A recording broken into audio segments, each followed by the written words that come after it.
Vandaag is het donderdag, 23 juli. Sarah had een idee. Naar de bioscoop gaan. Een nieuwe film die net is uitgekomen. Ik had er meteen zin in. Het is weken geleden dat ik naar de bioscoop ben geweest. We hebben online kaartjes gekocht voor de voorstelling van 8 uur. Rij F, 2 stoelen naast elkaar. Sarah koos expres een rij niet te dicht bij het scherm. Bij de bioscoop hebben we eerst popcorn gehaald. Een grote bak om te delen. Zout natuurlijk, niet zoet. Sarah koos ook een cola, ik nam water.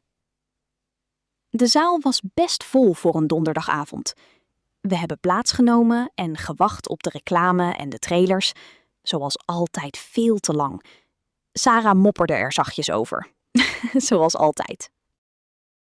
De film was een Nederlandse komedie. Met ondertiteling in het Engels. Ik heb goed geluisterd. Het is fijn oefenen. Nederlands horen en meelezen. Sommige grapjes begreep ik zonder de ondertiteling. En daar was ik best trots op. Halverwege moest de hele zaal hardop lachen om een scène met een verdwaalde hond.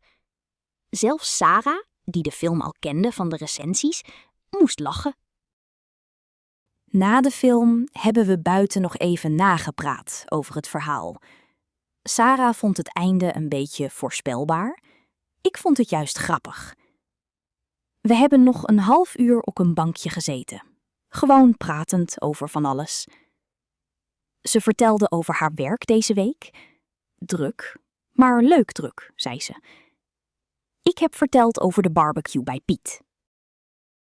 We zijn samen naar het busstation gelopen en hebben daar afscheid genomen.